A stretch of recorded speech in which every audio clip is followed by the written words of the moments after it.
নমস্কার, শেয়ারবাজ থেকে আমি শাশ্বত মিত্র। আমার এডুকেশনাল চ্যানেলে আপনাদের সবাইকে স্বাগত। প্রথমেই আপনাদের সবাইকে শিক্ষক দিবসের শুভেচ্ছা। জীবনের প্রথম শিক্ষক সাধারণত মা বাবারাই হন। তাদের হাত ধরেই আমরা জীবন চলতে শিখি। সেই চলা থেকে আরম্ভ করে জীবনের যেখানে এত বড় হয়েছি, আজও প্রতিদিন কিছু না কিছু শিখেই যাচ্ছি। এই ধরুন আপনারা, আমি ভিডিও করি, আপনারা হয়তো কেউ কোনো মন্তব্য করেন, কেউ বলেন এই শেয়ারটা দেখবেন, এইটা নিফটির এই হয়েছে, এরম কিছু হয়েছে, এটা এরম মনে হচ্ছে। তো প্রতিটা থেকেই কিছু একটা শেখার আছে। আমার সঙ্গে যারা সবসময় যুক্ত থাকেন তারাও অনেক সময় অনেক কেমন কিছু বলেন, যেগুলো থেকে পরবর্তীকালে হয়তো ভালো কিছু পাওয়া যায়। তো জীবনে এই ছোটো ছোটো চাওয়া পাওয়া, এখান থেকেই শেখার শুরু। আর আমি আজীবনই ছাত্র থাকতেই চাই, কারণ শেখার ইচ্ছাটা যদি শেষ হয়ে যায়, আমার মনে হয় তাহলে আপনি আর বড় কিছু আর করা যাবে না। যাই হোক, মার্কেট আপনারা দেখছেন, প্রথম দিন যেদিনকে জিএসটির ঘোষণা হলো, তার পরের দিন দেখলেন অতটা ওপরে মার্কেট খুলো, মার্কেট ধরে রাখতে পারলো না, বন্ধ করলো একদম লোয়ার লেভেলে। আজকে আবার দেখুন লোয়ার লেভেল থেকে মার্কেট অনেকটা লাস্টের দিকে পুল ব্যাক করবার চেষ্টা করলো। এখন এগুলো হচ্ছে, তার কারণ আপনাদের প্রথমেই বলেছি যে আমি আমার যদি আপনি লাস্ট 4-5টা ভিডিও দেখেন, তাহলে আমি দেখবেন কন্টিনিউয়াসলি বলে আসছি মার্কেট রেঞ্জ বাউন্ড আছে।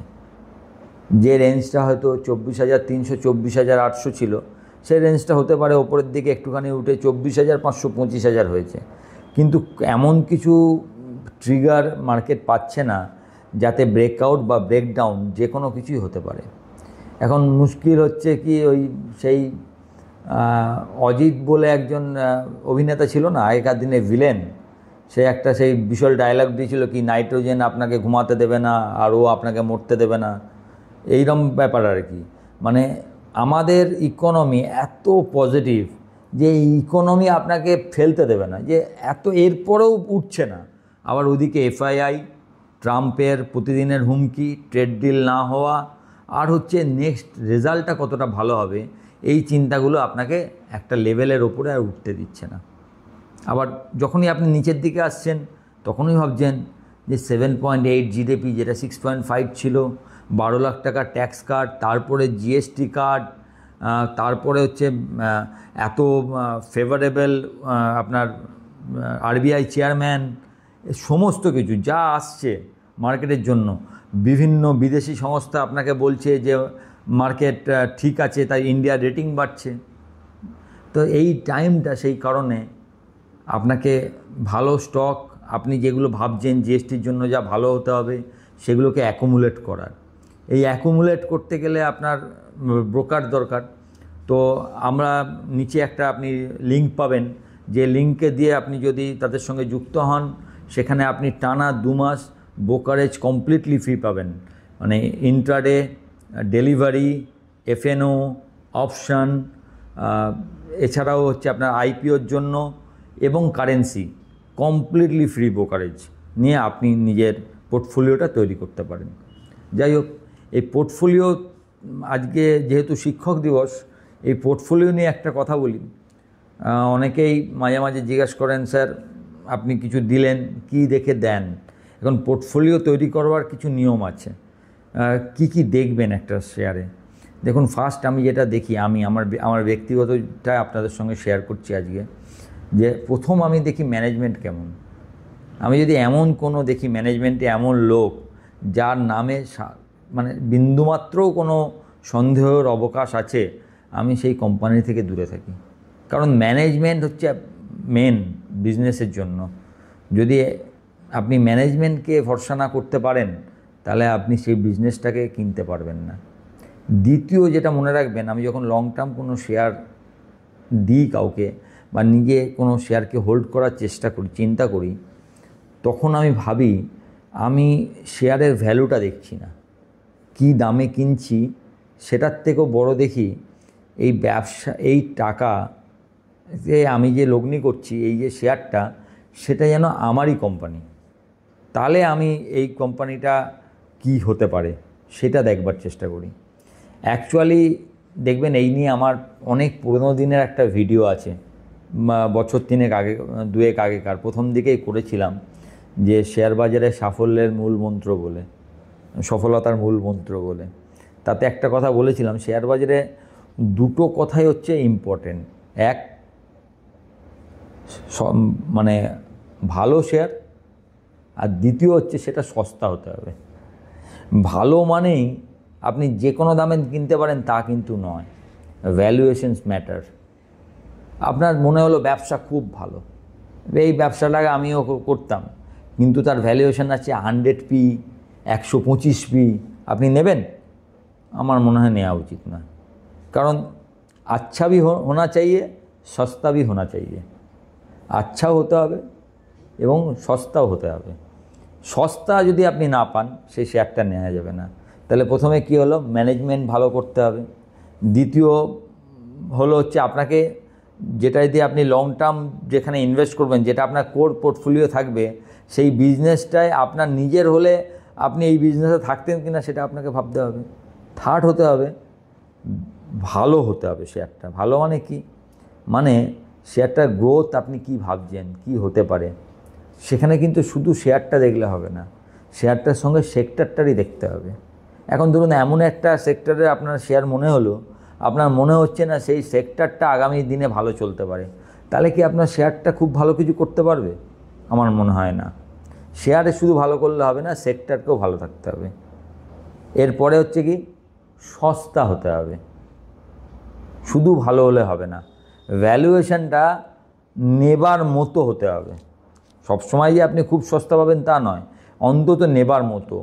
মানে বেশি ভ্যালুয়েশনে নেওয়া যাবে না, আপনি চিপ ভ্যালুয়েশনে আপনাকে এটাকে এন্ট্রি নিতে হবে। সেকেন্ডলি দেখতে হবে, এইগুলো করলি দেখলেন, এরপরে কি দেখবেন, যে কোম্পানিটা যদি প্রফিট করছে বলেই তো আপনি নিচ্ছেন, সে কি ডিভিডেন্ড পে আউট করে? এটা একটা খুব গুরুত্বপূর্ণ জিনিস। ডিভিডেন্ড পে করা মানে কি জানেন? মানে কোম্পানি যে লাভটা করছে, সেই লাভটা সে আপনার সঙ্গে শেয়ার করতে রাজি, চাইছে যে হ্যাঁ এটা আপনিও আমার ব্যবসার ওনার, তো আপনিও এটা একটু এনজয় করুন, কোম্পানির লাভের অংশীদার আপনিও হন। আপনি যেরকম কোম্পানির ব্যর্থতার অংশীদার হবেন কোনো সময় কোম্পানি ভালো কাজ না করলে, সেরকম কোম্পানি ভালো কাজ করে প্রফিট করলে তার লাভের অংশীদারও আপনি হন। তো যে কোম্পানি ভালো ডিভিডেন্ড দেয় তার প্রতি একটা আস্থা আলাদা জায়গায় জন্মায়।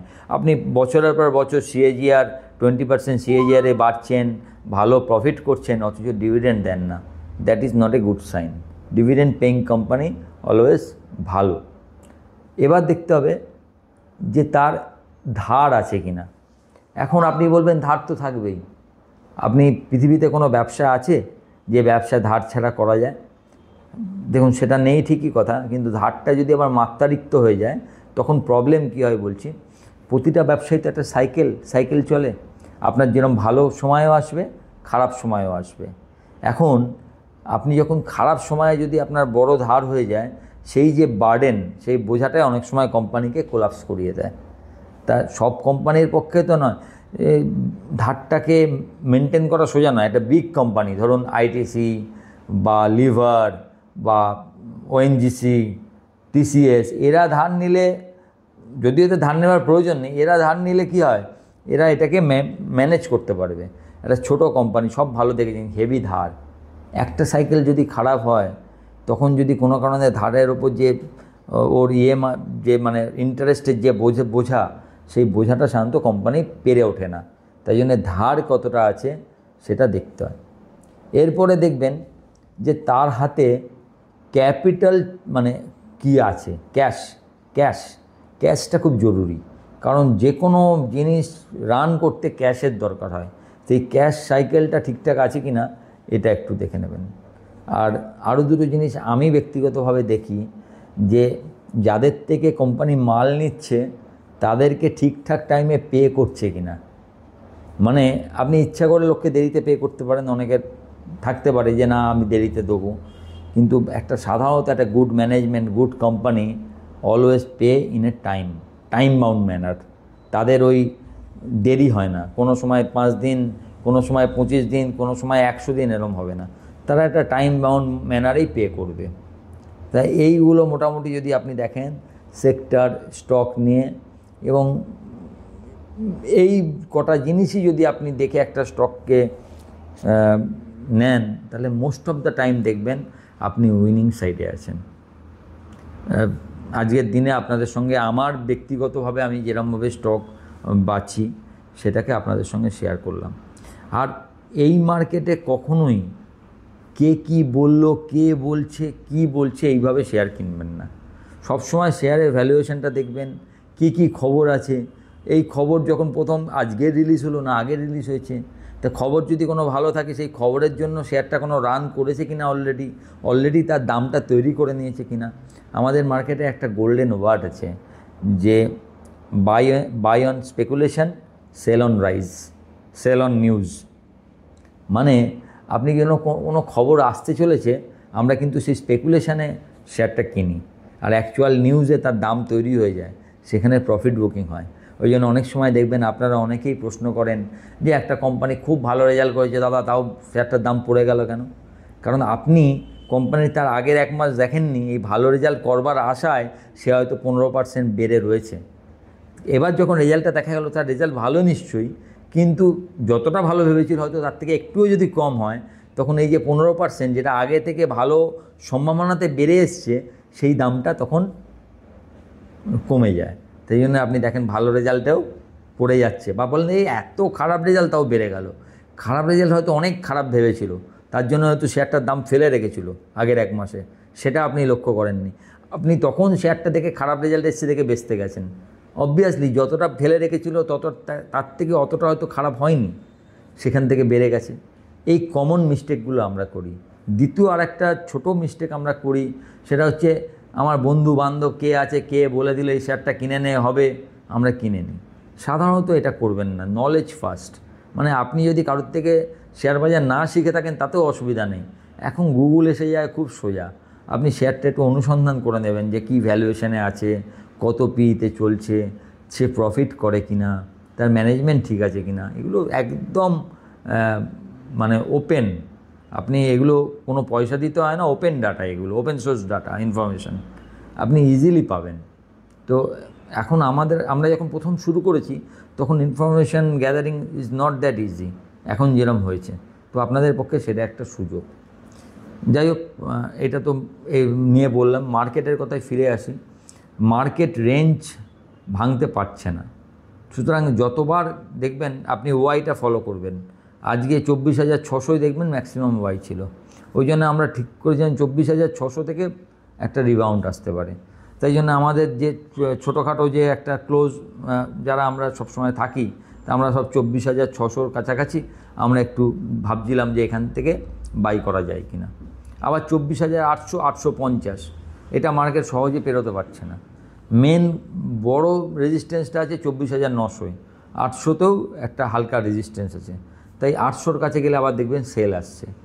আমরা সাধারণত রেঞ্জ বাউন্ড মার্কেটে তাই হয়, লোয়ার রেঞ্জে বাইং আসে, আপার রেঞ্জে সেলিং আসে।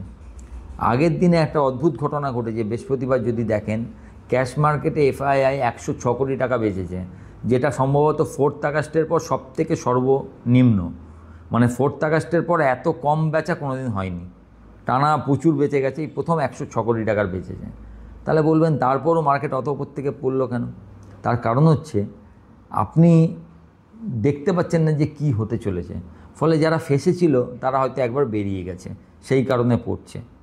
তবে একটা জিনিস, মার্ক মাই ওয়ার্ড, এটা মনে রাখবেন যে এই যে এত পড়ছে, মার্কেট বাড়তে পারছে না, অথচ ইকোনমি এত ভালো, অর্থনীতিতে কোনো খারাপ নেই, যে ফ্যাক্টরগুলোর জন্য বাড়তে পারছে না, যে 3টে ফ্যাক্টর, ফার্স্টেই বলেছি কী কী 3টে ফ্যাক্টর: ট্রাম্প ট্রেড ডিল হচ্ছে না, আর হচ্ছে এফআইআর বিক্রি, থার্ড হচ্ছে নেক্সট কোয়ার্টার রেজাল্টটা কেমন হবে।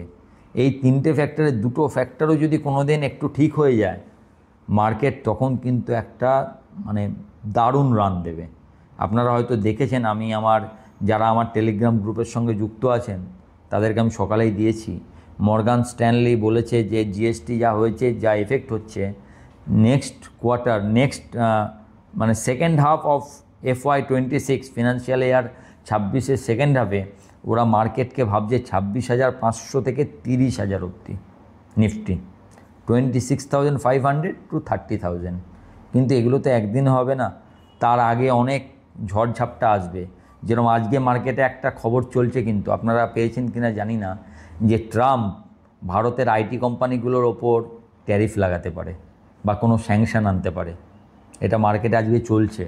যদি সেটা হয়, সেটা আইটির জন্য খারাপ শুধু নয়, মার্কেটেও আপাতত তার জন্য একটা নেগেটিভ ইম্প্যাক্ট হবে। খবরটা চলছে, দেখবেন আজকে। আমি জানি না খবরটা কতদূর সত্য, সোর্স ইনফরমেশান বলছে Trump May impose tariff on Indian IT company. এটা হলে আবার মার্কেট হয়তো কিছুদিন খারাপ থাকবে। কিন্তু মেন মার্কেটে কি জানেন, বেসিক হচ্ছে ইকোনমি। আর সবথেকে বেসিক কি শেয়ারের, তার রেজাল্ট। শেয়ার যদি ভালো ইনকাম করে, ভালো ব্যবসা করে, তাহলে শেয়ারের দাম বাড়বেই। তাই যেখানে অর্থনীতি ভালো আছে আর শেয়ার যদি ভালো থাকে, অন্য কারণে মানে ফরেন কারণে যদি মার্কেট পড়ে, সেটা সবসময় অপরচুনিটি হয় to buy. Always it's opportunity to buy, যদি তার কি মানে বেস যেটা সেটা ঠিক আছে, অথচ অন্য কারণে শেয়ারটা পড়ছে, দিস ইজ এ অপরচুনিটি। আমি তো পজিটিভ লোক, আপনারা জানেনই। এটার জন্য আপনারা বলেন যে হয়তো বেশি পজিটিভ। তো আমি তো আমার দেশকে বিলিভ করি। আমি মনে করি যে ট্রাম্প এটা আমাদের খারাপ কিছু করেনি। উল্টে আমরা এত তাড়াতাড়ি হয়তো জিএসটি রিফর্ম পেতাম না যদি ট্রাম্প না করতো। অনেক সময় যে ব্লেসিং ইন ডিসগাইজ বলি না, আশীর্বাদ, মনে হয় যেন এটা খুব খারাপ হচ্ছে, কিন্তু সেটাই আশীর্বাদ হয়ে যায়। আমার মনে হচ্ছে ট্রাম্পের এই ভারতের ওপর এই স্যাংশন আমাদের জন্য আশীর্বাদ। আমরা নিজের পায়ে দাঁড়াতে, আমাদের অর্থনীতিকে আরও কীভাবে মজবুত করব, সেই সব ডিসিশানগুলো অনেক তাড়াতাড়ি নিয়ে নিতে পারছি। আমাদের জন্য এটা বেটার, এবং এটা আমাদের অর্থনীতিকে এবং অনেক আরও খুব খুব ভালো স্ট্রং একটা বেস তৈরি করে দেবে। এবং সেটা পরবর্তীকালে আপনাকে যদি কোথাও লাভ মারতে হয়, কি একটা শক্ত জায়গার উপর লাভ মারতে হয় না? তো এই অর্থনীতিকে যদি ওপরের স্তরে আরও যেতে হয়, তার বেসটা শক্ত দরকার। তার জন্য একটা জিএসটি রিফর্ম নয়, আরও অনেক রিফর্ম সরকার ইচ্ছা করলে করতে পারে। সেই রিফর্মগুলো যদি পরপর আসে, তখন হয়তো দেখবেন সত্যি করেই মার্কেট হঠাৎ করে দৌড় লাগাবে। একটা মজা আছে মার্কেটে, জানেন তো, মার্কেটে এটা কাহাবত যে মার্কেট 5 বছরের রিটার্ন 5 দিনে দেওয়ার ক্ষমতা রাখে। আপনি রিসেন্ট টাইমে দেখুন, আপনাদের একটা ছোটো স্টকের নাম বলি, ওলা। 15 দিন 20 দিন আগে 40 টাকা ছিল, গত পরশু দিনে 70 টাকা দাম করলো। তার মানে 40 টাকা, প্রায় ডবলের একটু কম। এমনিতে মার্কেটে যদি আপনি ব্যাংকে টাকা রাখেন, ডবল হতে 8 বছর লাগে, 75% হতে তাহলে 6 বছর লাগবে। তা 6 বছর, এটা 1 মাস লাগলো। কিন্তু আবার হয়তো দেখা যাবে এই স্টকটা এর পরের 6 মাস পুরো বসে আছে, কিছুই হচ্ছে না। তো মার্কেট কখন এই রানটা দেবে, টাইমিং করাটা অসম্ভব। সেই জন্য আমরা বলি কি, আপনি হোল্ড করুন, ভালো স্টক জাস্ট হোল্ড ইট। আমরা অনেক সময় দেখেছি যে হোল্ড না করার জন্য, একটু বেশি অধৈর্য হয়ে যাওয়ার জন্য আমরা স্টক বেচে দিই, এবং তারপরে স্টক রান হয়। মার্কেটেও তাই হতে পারে। আপনি খালি দেখে রাখুন যে আমাদের বেসটা ঠিক আছে কিনা।